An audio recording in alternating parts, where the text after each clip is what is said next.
There you go. Just a quick question. Who pinned a listing or had an accepted offer last week? I have. Good deal, Toby. I had a pinned listing. I know Kyle, how many accepted offers, Kyle? Oh, he's sharing the screen. Okay.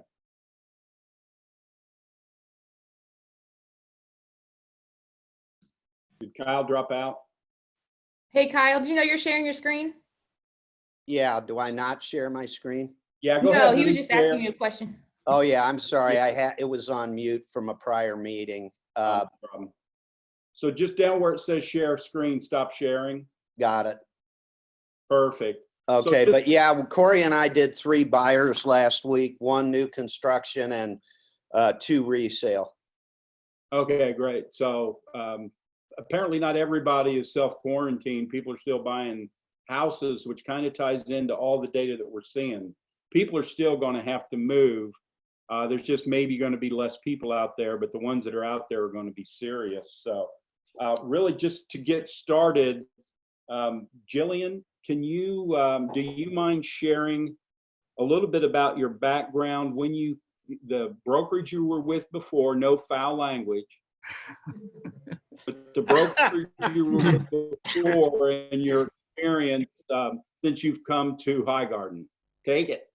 Okay, so I came to Highgarden in August and I transferred over and I had $25,000 of commissions coming to me, which I thought would be great, get me over the hump, trying out a new brokerage. Long story short, my broker never paid me. I sought legal advice. He's a shady business person, has over 300 LLCs tied to his name, has already changed the name of the brokerage so he doesn't have to pay his creditors. So I had to really figure out what I was going to do to get some business going really quickly when I came onto Highgarden. I appreciate you sharing that. And then I'm going to share a little bit with Gillian's permission. I want to say it was back in October. When you started learning, what the future was, that he was not going to honor his commitments, we sat down and the conversation was, look, I thought I had this emergency fund. What do I need to do? And one of the things we talked about, and kudos to Kyle, is, get out there, do open houses, get in front of people, and then kind of share with us what happened in October and what's happened since October at your open houses. Absolutely. So thank goodness for Jeff Kern and Kyle, because they guided me, they trained me. And Jeff's like, you need to get out there and do an open house every weekend and just get out there. And I've never done open houses. The brokerage that I came from never did open houses, said it was a waste of time. So I just put myself out there and I committed to doing an open house every weekend. And there's a really good learning experience. I met with a couple that was moving from Michigan. She gave me her wrong phone number, but she gave me her email address. And I called Jeff up. Why isn't she responding to me? Why isn't she answering my phone calls? Why would she give me a wrong phone number? I'm basically freaking out. But what I did do was I set her up in the portal on MyBor and I sent her houses. Well, lo and behold, I checked in with her a week later. Hey, are you getting these houses I'm sending to you? Do they fit what you're looking for? She said, yes, absolutely. Thank you so much. Well, 2 days after that, she reached out. I found that you found the perfect house for me. I found the house I want. I want this house. Okay. It was a house in a golf course community with a basement, and it was a ranch, and it fit everything they wanted. The house went on the market on Friday. We went live on MyBor on Friday, but was not accepting showings until Sunday. They called me Friday as soon as it went live. I got on the phone with the agent. I said, what is important to your seller? I have buyers who really want this house. We want to be the first ones in. So long story short, we pended that house. We got them that listing. I learned that my type A personality needs to settle down and just be the slow and steady turtle when it comes to communicating with my buyers. So going forward, I have utilized that in my open houses. I get email addresses over phone numbers because my personal experience is that people like to give out an email address because it's easier to ignore. But if I set them up on a search, it starts a conversation with them and it gets me in front of them because I utilize my board and my picture is on my profile and there's a video about who I am. So when they set up that portal, they're seeing those things and I'm staying top of mind with them. Awesome. I appreciate you sharing that. And going to Toby, Toby, what are your top lead sources, for generating buyers? When I started, it was definitely Highgarden leads. When I started in real estate, I was new to the area, so I did not have a center of influence at all. So I started with the Highgarden leads, and then just having really good relationships with those leads and those contacts. And then my last 2 years has primarily been from referrals, and especially last year was repeat buyers, clients who I had helped that were originally Highgarden leads, who were buying and selling again, or else that they had referred me to their friends and family. Awesome. And do you have like a I know you're probably not scripted, but do you have like a kind of an intro when you're first introduced to a prospect? Do you have kind of like a go-to introduction or? Not really. I definitely don't use a script, but I just try to talk to them more casually instead of just what, the amount and the bedrooms and square footage and all of that. I try to connect with them personally, kind of figure out what their motivation is for moving. We used to have like 4 questions that we would always ask. I don't go by like those scripts, but I kind of play off of those of kind of why they want to move, what's important to them in a house. If they say that they're just starting to look, I will ask them something like, well, if that perfect house was on right now, what would that look like? Or, what would it take to make you move?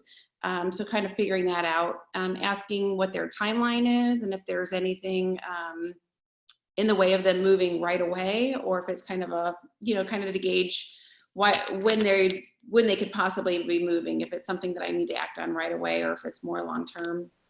But really finding out what's important to them. And then just in conversation, I think instead of it being all about the house, maybe trying to find things to connect to them or ask them about, or more forming a relationship than just like trying to get them to see a house or get out there. Yeah, I think that's critical. There's no doubt. And switching over to Jerry. Now, Jerry, I know we're getting out on a limb here, but we're going to go ahead and ask you some questions as well. Once you've met a buyer, how do you keep them engaged? If you feel like they're starting to drop out of the process, or they're getting, in these markets where we have multiple offers and you got to be there the day it comes on the market and offer $20,000 more than it's worth. I think you've had great success at keeping people in the process. How do you do that? The first thing I do is I set them up on the BLC. That always gives me a good gauge of where they're at. You can always go onto your main page on the BLC and see what the activity is. So I see that they're staying engaged with the search. And then I always make sure I make a note to schedule an FU BLC tweak in my database, usually about 2 to 4 weeks after I set them up. And that's just to make sure that we're on the right track. So, I tell people today with the third-party websites, you can go and set up your own, but with the BLC, it's very customized. I mean, we can get down to a 3-car garage and 2 fireplaces and half-acre lots and so on. So I think that's how I kind of gauge people, is just by their activity on the BLC. Other than that, just weekly phone calls or twice a month phone calls. I like to stay in front of people by phone. I know everybody has a different way of doing it, whether it's text, email, or phone, but I just prefer by phone. Perfect. And as you're going forward with people, have you ever fired a client, or at what point would you, just kind of start to think about referring them to somebody else? How do you discuss that situation? Well, if I'm going to fire him, the last thing I'm going to do is refer him. I'm firing him for a reason. So I just recently, a good example is last week I fired a client. He wanted to go from Westfield, Greenfield, Plainfield at 200 to 400,000. It got old quick, out every week, 2-3 days a week with him. And so I kind of had to dial him back in, and I finally just gave it last week. Look, you know, I'm probably not the right guy for you if you're wanting to see all these homes.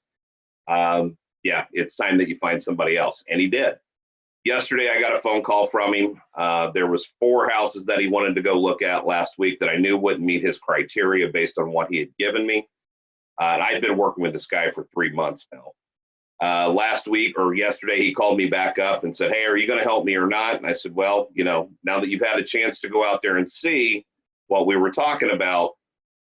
Yeah, anyway, he's kind of came back into the swing of things, and we're going back out next weekend. So yeah, it was kind of a gamble to see where he was going to go or how that was going to play out. But I knew based on the inventory that was out there, he wasn't going to find anything else. Gotcha. So you didn't lose him as the client. You just kind of readjusted how you're doing business. Well, I mean, it was basically a firing last week, and but I had to let him go out there and see for himself that, you know, it's not me. There's just nothing out there with the Corona scare right now. Inventory, as we all know, is coming in very, very slow. So, you know, I just told him you're going to have to be patient. The right house will pop up. Awesome. And Toby, you've got a ton of experience. How do you deal with the fact that, especially now with the internet so prevalent, how do you deal with the fact that people can more than likely be working with different agents? You know, how do you cement them to you in this, you know, in this day and age where they can have properties coming from 10 different agents? I think getting in front of them and getting out for a showing is huge. I think just getting in front of them.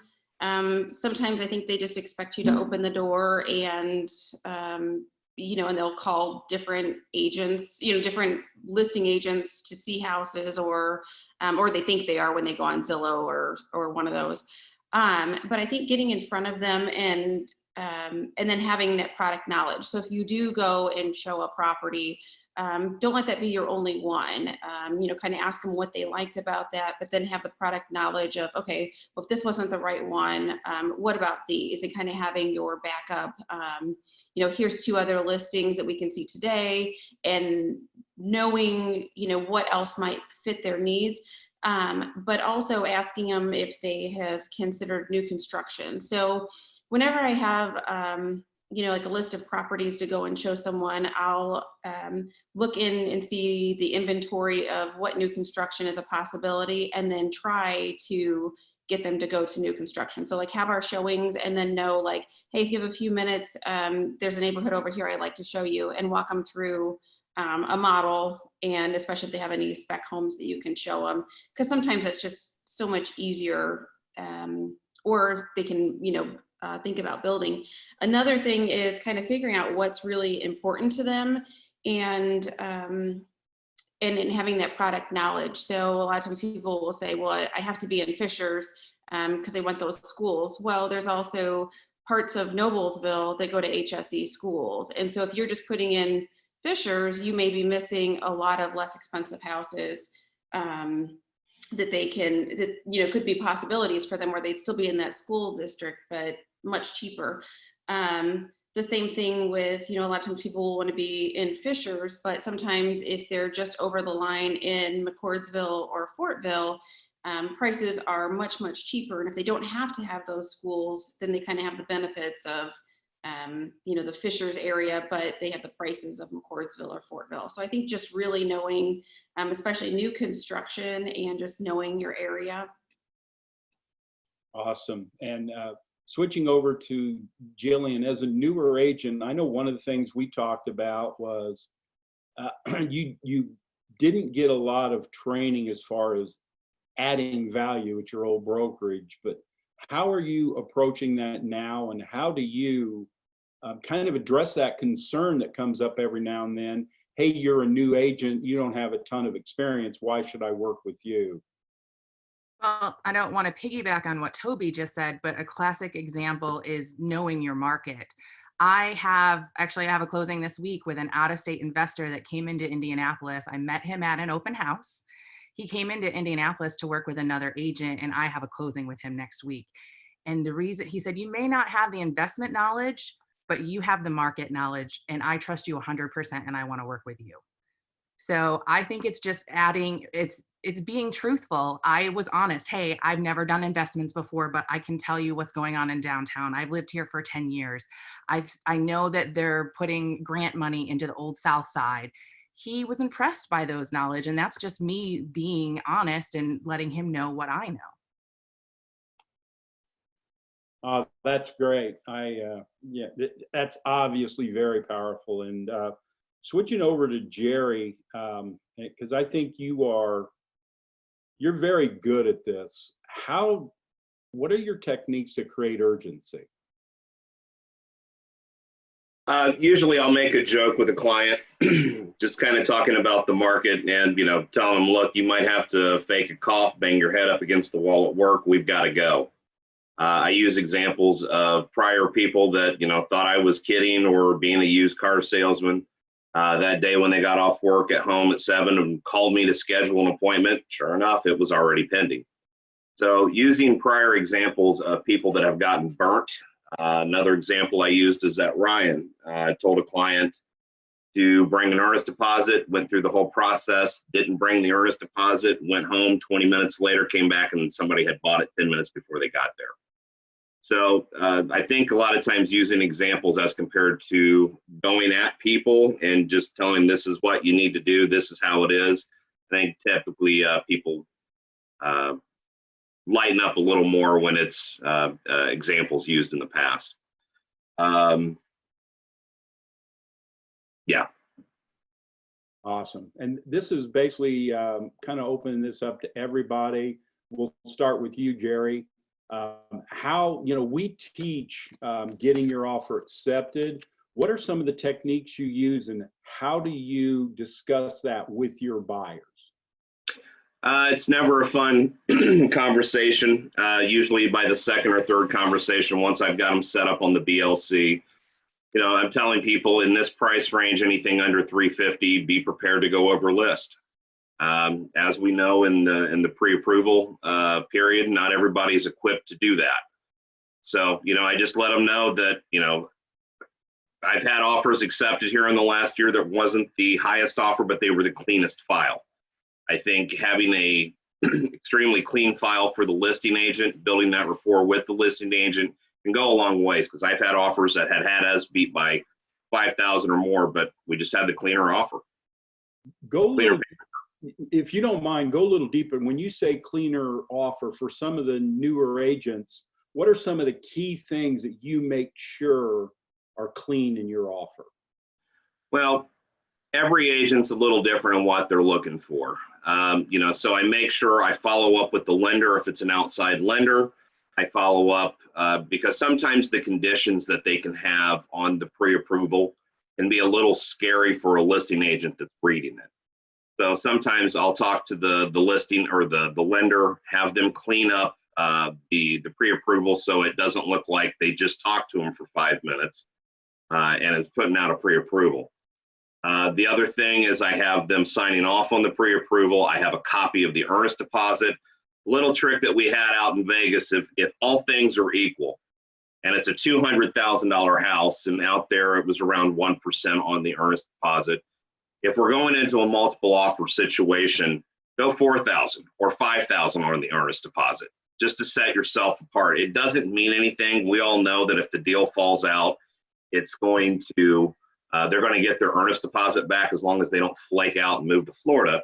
But I just tell people, all things being equal, if I've got 4 offers and everybody, the other 3 are at 2,000, our 4,000 just stands out a little different. I would agree. That's, that's something that I've done. I know that's something that Kyle has suggested. Gillian, you've worked with a lot of buyers and got offers accepted. What's your technique? It's It's old school, and I check in with the seller's agent to find out what's important to that seller outside of money. And that's how we won a bid. The seller was building and they needed time, so that my buyer gave them a month in their house free of charge after closing. And that is what got our offer accepted when they had a multiple offer situation. So I try to use, and it worked out for my client because my client was tied to a lease until that time. So try to figure out the advantages that my client has outside of financial that could be beneficial to the seller and include that in my offer. That's awesome. I mean, you basically just find out what they want, and if you can give it to them, you give it to them.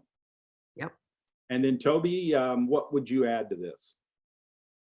Same thing. I mean, I hate to repeat it, but it really is. I think my number one is call the other agent, find out what's important to their client and try and find a happy medium. I think just setting up a good tone with the other agent is huge. If an agent knows that you're going to be easy to work with, and I think that can definitely help. But I also think having good relationships with realtors in the past from other transactions going well. I know of like 3 of them last year that were accepted because I had worked with the agents before and they knew that it was going to be a good transaction. So I think, you know, kind of going into all of your transactions, not even multiple offer situations, but just having good relationships with other agents. But there's several things that, you know, I know everybody's using the escalation clause. You know, once they put in an offer, but I see them used so poorly. I mean, I had one the other day that it was, you know, they wrote the offer 10,000 over list and it went up another $10,000, but they had it where it was only going up by $500 at a time. So kind of really knowing how to use that escalation clause and having it jump by a large amount, an odd amount, not landing on an even number. But then other things than just writing the offer, I kind of have like a list of things, offering to go over the appraisal price. So if it doesn't appraise at the higher price, offering, you know, $1,500 out over appraised value of the buyers, bringing that to selling.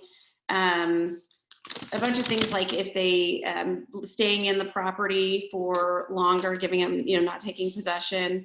But I think even a lot of times little things like not asking for a survey, not asking for a home warranty, not asking for all of the little stuff, even little things like the settlement statement or the settlement fee from the title company, usually that's shared. I mean, it's like another $175 to $200. Have the buyer pay for that. I even had one where they were really worried. The agent was worried about the price escalating, that it was not going to appraise. And she's like, it's not going to appraise. So people can keep going up, but we're not going to go with just the highest price because we don't think it's going to appraise. And I said, well, we set up this whole thing of, okay, this is the price we're going to offer you, but we're not going to ask the sellers to give a tax credit. You know how like when you write out the offer, you know, everybody always marks the same thing, that they get a credit for the taxes. So by doing that, the sellers didn't have to give like almost $3,000 in tax credits, but so basically they were getting more money in their pocket, but it didn't have to appraise for as much. So the house didn't have to appraise at that higher amount. It only had to do with the purchase price, but it was the same as if we had offered more, if that makes sense. Yeah, So that was one that I had not done before. No, that's very, very creative. And I tell you, that could definitely make a difference. I doubt very many agents would think to do that. And that could be $3,000 or $4,000. Yeah, it can make a huge difference, especially when it's iffy with appraisal. Another thing is not being super pushy with the response time. I just had a listing on Friday. I think we had 4 offers on it, and I wrote in there, please give us at least 24 hours to respond to an offer. And of course, I got one with like a 3-hour window to respond. And I told the agent, I said, hey, I'm not sure if you saw it, but you know, we've asked to be able to respond tomorrow to any offers. And she said, well, we saw that, but we want to know right away. And it was like, well, I'll let you know right away. You're not getting it. Because I mean, that's also somebody who's, you know, trying to push it, and they're not going to be easy to work with. They're only thinking about their buyer, which I understand, but this was also somebody who was doing a power of attorney for his father. And so it was like, there were other people to talk to and different things that they didn't know about, that they didn't ask about, they didn't call, you know, they were just kind of like trying to push it, and they didn't have the winning offer anyway, so. Just to chime in on that, one of the things that we did this week to get our offer accepted, we paid for the entire HOA transfer fee. We paid for the entire closing fee. First time we've done this, we did pay for the owner's title policy. So it ended up being about another $950 out of our buyer's pocket. But that coupled with, and I know this is going to be a stretch for a lot of people, but a heartfelt letter. We're going to have to mute you, Kyle. But anyway, all kidding aside, we did write a nice letter, and we asked them why they took our offer, and they said the differentiators were the letter because they had an offer 10,000 higher, and this was a $165,000 ranch in Franklin Township, and the fact we paid the owner's title policy.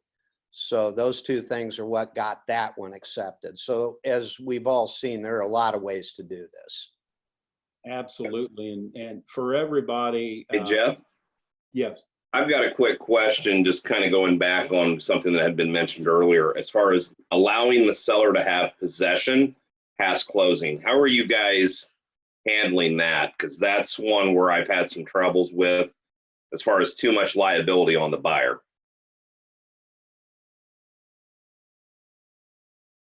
I don't think I'd allow more than a couple of days, more than like the 5 to 7 days. Otherwise, I think I do it as the lease back where you actually have, where they're actually leasing it. Otherwise, insurance and stuff like that, who's paying for insurance, I think that gets into a weird position. So I'm okay with a few days, but anything more than that, I think I definitely do like a lease back or something like more official or legal as far as who's responsible. Because I've done the lease back, it's usually a huge fight with the listing agent on that side if I'm representing the buyer, which I get. They're trying to represent their client. But as I've explained to people, like, look, while you guys are packing, if you fall and break your neck, we're liable. Your dog attacks the mailman, we're liable. So yeah, I just was kind of curious how you guys are handling that, because I've not had any luck with it. In my situation, I got very lucky, and the sellers and the buyers are actually friends now, and they go out to dinner. But I was very clear that they needed to get renter's insurance. The sellers needed to get renter's insurance, and my buyers needed to have homeowners insurance. And I sat down with all parties and let them know the liabilities at play, and they were comfortable moving forward with that situation. Okay. So I set expectations, and I played it out like, this could happen. Are you okay with it? And all the parties were. Okay. Yeah, and I'd say the one area where we've got to be very, very careful is we're not attorneys. So they're working this out. I would say that they talk to their insurance agent, they talk to an attorney, they work this out. We're just trying to put, we're trying to facilitate a transaction. If that's what it takes, then I think all sides need to cooperate. If you get the feeling that they may not cooperate, that could be a problem. But I think in Jillian's case, they were cooperative. So, but I mean, I appreciate that, Jerry. I've said the same thing to my buyers or my sellers. It gets a little uncomfortable being in somebody else's house. Somebody else owns that house. But my guess would be, we got to be very careful about how we approach that and direct them to trained professionals. Hey, Jeff. We have a few questions in the chat room, 2 of them specifically on if you're a newer agent, what's the best way to gain market knowledge? I think Toby and Gillian both recommended knowing your market. So for a newer agent, what's the best way to do that? Yeah. Gillian, you're a newer agent? I am. I honestly say start with where you live. and I live downtown, so it's very easy for me to speak to what's happening downtown. I live in Bates Hendricks. I've lived in Bates Hendricks for 10 years. So I've seen a lot of progression. I'm also familiar with INHP and the grants that they're putting out in the neighborhoods to revitalize neighborhoods. So staying on top of that information from those agencies will also give you a leg up on knowledge. Yeah, I think that can be a key.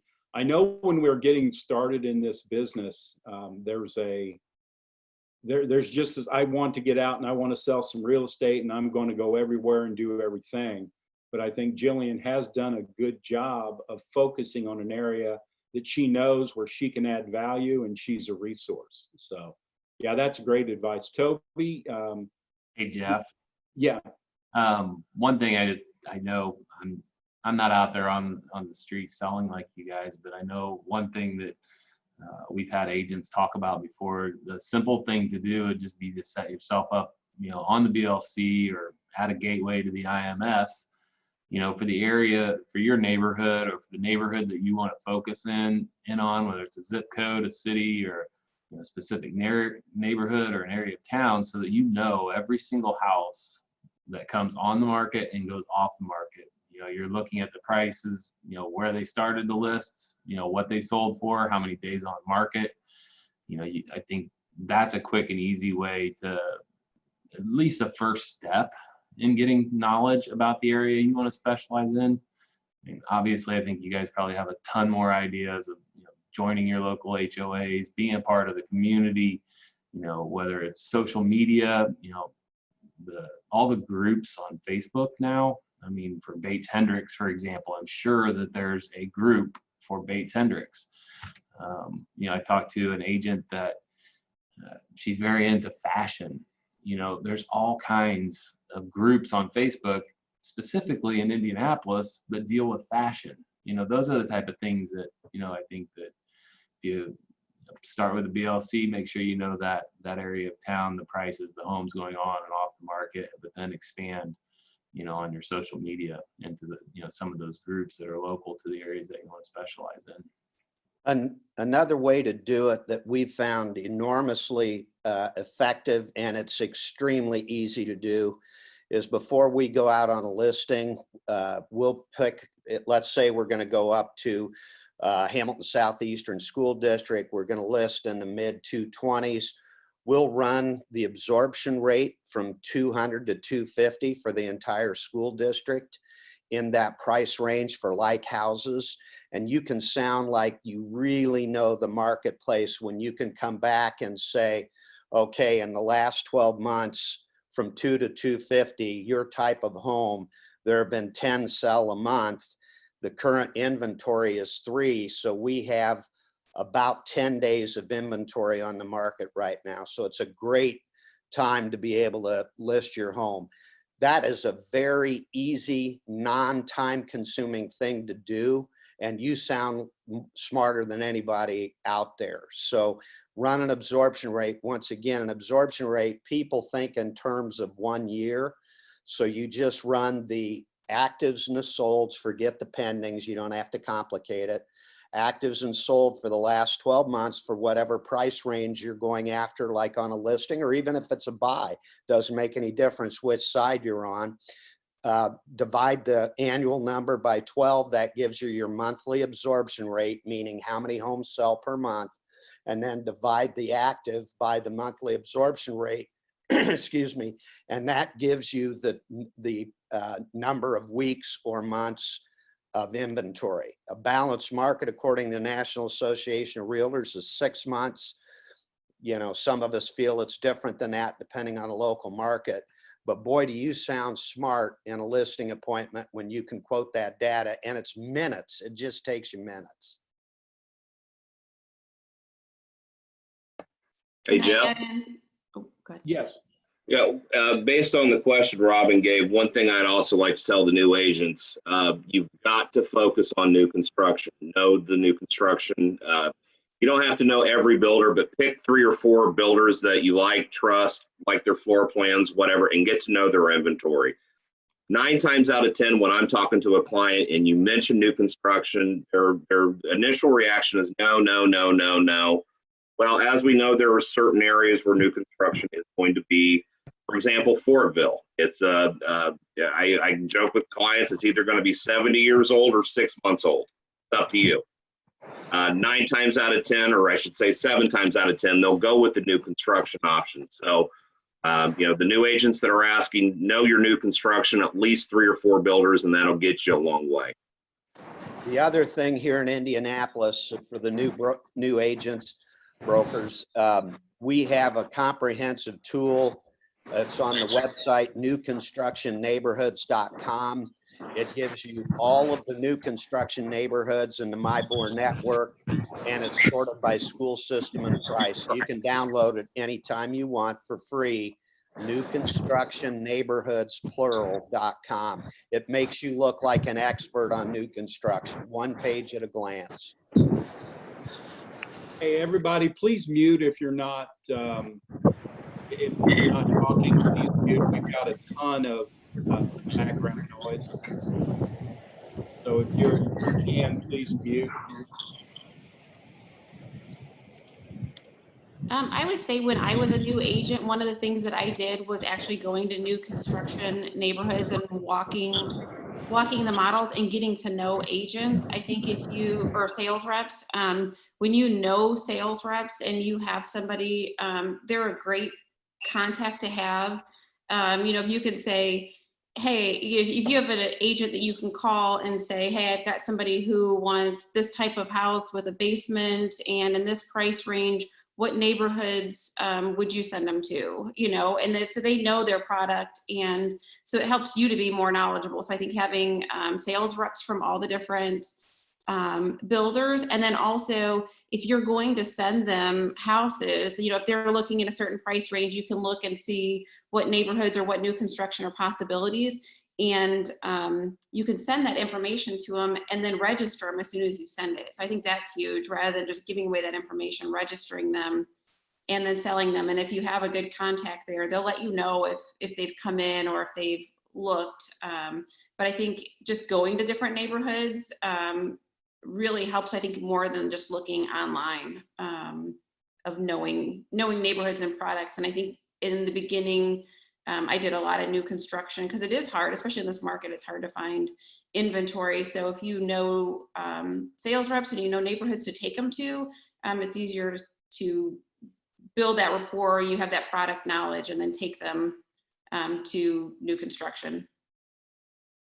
Absolutely. It's when I started in the business, I started with new construction. I was guided by somebody that had been in the business for 35 years. He said, if you want to learn how to sell real estate, get with a builder and learn what they do. Also, as I've gone forward in the business, I have always kept an eye on what builders are doing. If you want to see what's going to happen in an area, drive around and see the dirt that's starting to move and find out who's moving that dirt. And be friends with salespeople in those models. Bring them stuff of value, bring them buyers. Stop by there every now and then, because they know beforehand what they're going to be doing, what their developments are going to be. That really, builders very rarely enter an area and start a neighborhood without extensive study, way years and years in advance. So Jerry's absolutely right. I don't think there's a better source for what's going on in the market than new construction. I think too, to add to that, not to keep on the subject, because there's a lot of great responses, but when I first started with Ryland, Randy Mickle told me, never drive through a vacant house without walking through it. It's the best way to learn the floor plans, learn what's going on.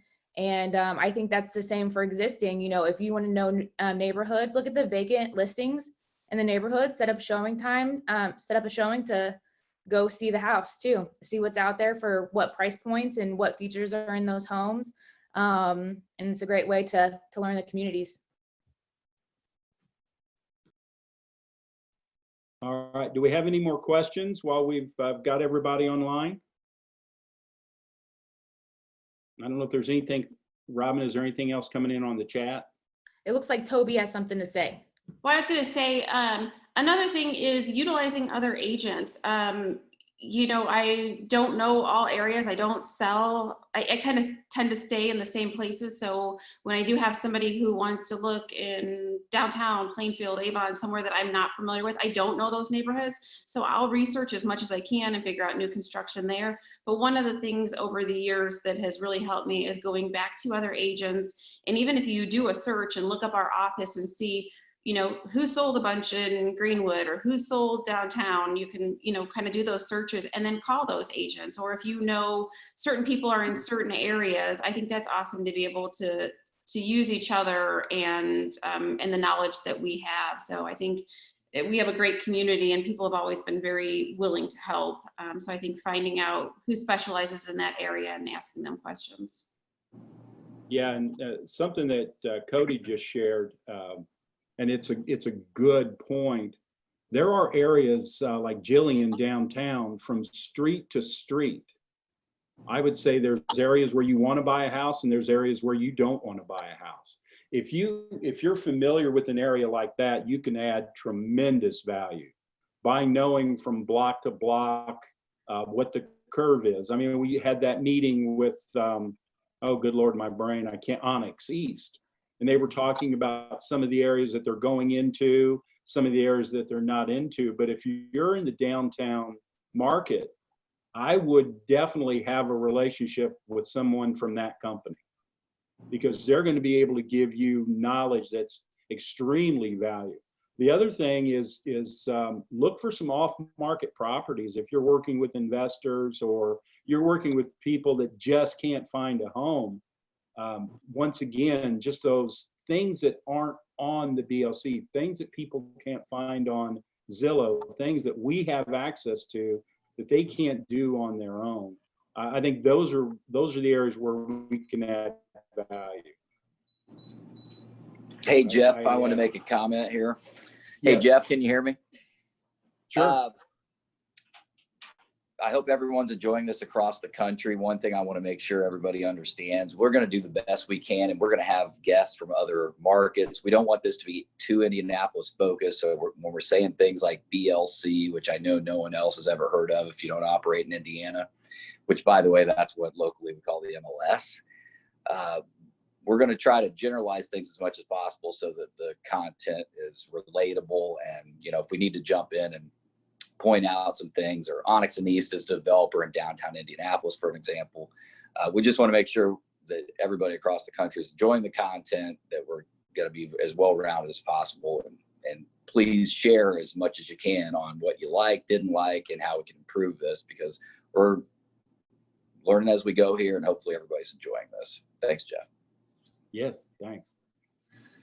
All right, everybody, if there's no more questions, have a great week and take advantage of all the other online training. Kyle's doing his normal act. Tip your waitress. And there's a 2-drink minimum. Bye, guys. Thanks, bye. Bye.